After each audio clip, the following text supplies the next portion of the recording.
या पुढच्या बातमीकडे बातमी आहे बाप्पाच्या भक्तांसाठी ढोल ताशा पथकावरील निर्बंध सुप्रीम कोर्टाने हटवलेत। एनजीटीच्या आदेशाला सुप्रीम कोर्टाने स्थगिती दिलेली आहे। ढोल ताशा पथकात 30 पेक्षा जास्त लोक सहभागी होऊ शकत नाही असा आदेश एनजीटीने दिला होता। गणेशोत्सव पुणेकरांच्या हृदयात बसलेला आहे। पुणेकरांना गणेशोत्सव त्यांच्या मनासारखा साजरा करू द्या असं वक्तव्य सरन्यायाधीश डी.वाय. चंद्रचूड यांनी केलेलं आहे। याबाबत अधिक माहिती घेऊया आमचे प्रतिनिधी रामराजे शिंदे यांच्याकडून। रामराजे, ढोल ताशा पथकावरील निर्बंध हटवण्यात आलेले आहेत, काय अधिक माहिती आहे, काय नेमकं म्हटलंय सुप्रीम कोर्टानं? बिलकुल, खरं तर पुण्यातून ही याचिका करण्यात आली होती आणि याचिकेचं कारण हे देण्यात आलं होतं की पुण्यामध्ये ध्वनी प्रदूषण मोठ्या प्रमाणावर होते।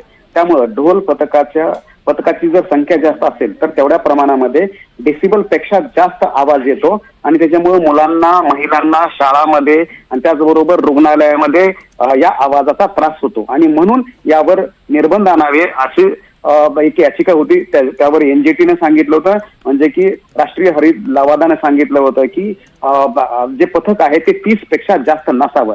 परंतु सुप्रीम कोर्टानं जे चीफ जस्टिस आहेत, मराठी आहेत, महाराष्ट्रीयन आहेत, डी.वाय. चंद्रचूड, त्यांनी सांगितलेलं आहे की गणेशोत्सव जो आहे तो पुणेकरांच्या हृदयात बसलेला आहे। तिथून गणपतीची सुरुवात झाली होती आणि तिथे मोठा उत्साह आहे, मराठी लोकांचा हा उत्साह आहे। तर त्या उत्साहामध्ये पुन्हा विरजन नको आणि म्हणूनच गणेश पथकांची संख्या जी आहे ती जास्त असली तरी हरकत नाहीये, कमी करू नये। म्हणजे की एका अर्थानं राष्ट्रीय हरित लवादाचा जो निर्णय होता त्याला स्थगिती देण्यात आलेला आहे आणि जो ढोल ताशा पथकावर जे निर्बंध लावले होते ते हटवण्यात आलेले आहे। ही गणपती भक्तांसाठी एक महत्वाची आनंदाची बातमी म्हणावी।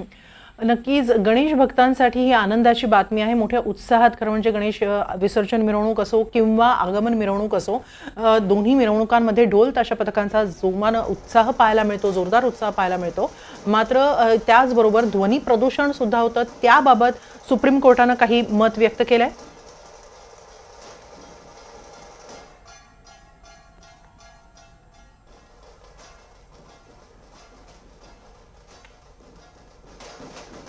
एनजीटीच्या आदेशाला सुप्रीम कोर्टानं स्थगिती दिलेली आहे बाप्पाच्या भक्तांसाठी, त्यामुळे ही आनंदाची बातमी आहे। ढोल ताशा पथकावरील निर्बंध सुप्रीम कोर्टानं हटवलेले आहेत। पथकाहून 30हून अधिक जण नकोत असा आदेश एनजीटीनं दिला होता, मात्र आता तो आदेश मागे घेण्यात आलेला आहे, त्याला स्थगिती मिळालेली आहे।